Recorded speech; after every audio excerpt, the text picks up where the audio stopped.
Hello, നമ്മൾ ചുരിദാറൊക്കെ തയ്ക്കുന്ന സമയത്തെ മെറ്റീരിയലിൽ നമ്മൾ വിചാരിക്കുന്ന അത്ര ഇറക്കം കിട്ടാതെ വന്നാലേ ഇപ്പം ഞാൻ ഈ പറയുന്ന രീതിയിൽ ചെയ്താൽ മതി. നമ്മൾ ആദ്യം ഫ്രണ്ട് പോർഷൻ കറക്റ്റ് ലെങ്ത്തിൽ കട്ട് ചെയ്ത് എടുക്കുക. എന്നിട്ട് നമ്മൾ ബാക്ക് പോർഷൻ സെപ്പറേറ്റ് ആണ് കട്ട് ചെയ്യാൻ പോകുന്നത്. ഞാനിപ്പോൾ ഈ മടക്കി ഇട്ടിരിക്കുന്ന അത്രയും ഭാഗമാണ് നമുക്ക് ലെങ്ത്ത് കിട്ടാത്തത്. അപ്പം നമ്മളത് താഴെ ഭാഗത്തോ അല്ലെങ്കിൽ ഫ്രണ്ടിലൊക്കെ കൊടുത്താൽ ഭയങ്കര വൃത്തികേടായിരിക്കും. നമ്മൾ തുണി ജോയിൻറ്റ് പീസ് കൊടുത്തെന്നാൽ പെട്ടെന്ന് കാണും. അപ്പോൾ നമ്മൾ ഈ രീതിയിലാണ് ചെയ്തെടുക്കുന്നത്.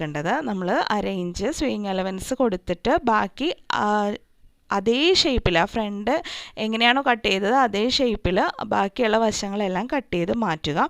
എന്നിട്ട് മടക്കിയിട്ടിരിക്കുന്ന ആ തുണിയിലും നമ്മളിപ്പോൾ കട്ട് ചെയ്ത തുണിയിലും സെൻറ്ററൊക്കെ നമ്മളൊന്ന് നോട്ട് ചെയ്ത് കൊടുക്കണം കേട്ടോ. എന്നിട്ട് നമ്മൾ മെറ്റീരിയൽ എടുത്തിട്ട് ബാക്കിയുള്ള മെറ്റീരിയൽ എടുത്തിട്ട് നമ്മളിപ്പോൾ മടക്കിയിട്ടിരിക്കുന്ന അതേ ഷേപ്പിൽ നമ്മൾ ബാക്കിയുള്ള മെറ്റീരിയലിൽ നിന്ന് തുണി നമുക്ക് ആവശ്യത്തിന് അതേ ഷേപ്പിൽ ഒന്ന് കട്ട് ചെയ്തെടുക്കണം. അപ്പോൾ നമ്മൾ മെറ്റീരിയലിലുള്ള ഡിസൈനും ഇതൊക്കെ നോക്കി വേണം അത് കട്ട് ചെയ്യാൻ. ഇപ്പോൾ ഈ മെറ്റീരിയലിൽ ഒരു ലൈൻ പോയിട്ടുണ്ട് വട്ടം, അപ്പം നമ്മൾ അതേ ഇതിൽ തന്നെ എടുക്കണം കേട്ടോ.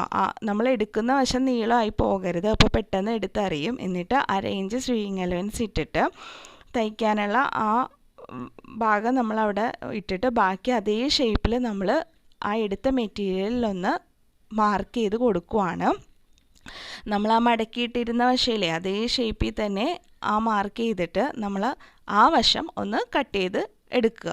കണ്ടോ, ഇപ്പം നമുക്ക് ഈ ഭാഗമാണ് മേളിൽ ജോയിൻറ്റ് പീസ് വരുന്നത്. ഇത് മേളിലായതുകൊണ്ട് തന്നെ പെട്ടെന്ന് ബാക്കിൽ മേളിലാണ് വരുന്നത്. അപ്പോൾ പെട്ടെന്ന് കാണത്തൂല, നമ്മുടെ ഹെയറൊക്കെ മറഞ്ഞു പോയിക്കോളും. അപ്പോൾ നമുക്ക് ആവശ്യത്തിന് ലെങ്ത്ത് ചുരിദാറിൽ കിട്ടുകയും ചെയ്യും. അപ്പോൾ ഇങ്ങനെയാണ് നമ്മൾ ലെങ്ത്ത് അഡ്ജസ്റ്റ് ചെയ്ത് എടുക്കുന്നത്. കണ്ടോ, ഇത്രയേ ഉള്ളൂ. ഇപ്പോൾ നമുക്ക് നമ്മൾ ബാക്ക് കട്ട് ചെയ്ത ജോയിൻറ്റിലേക്ക് ഈ പീസ് ഇങ്ങനെ വെച്ച് കൊടുത്താൽ നമുക്ക് ആവശ്യത്തിന് ലെങ്ത്ത് കിട്ടും. അപ്പോൾ എല്ലാവരും ഒന്ന് ചെയ്ത് നോക്കണം കേട്ടോ ഇത്.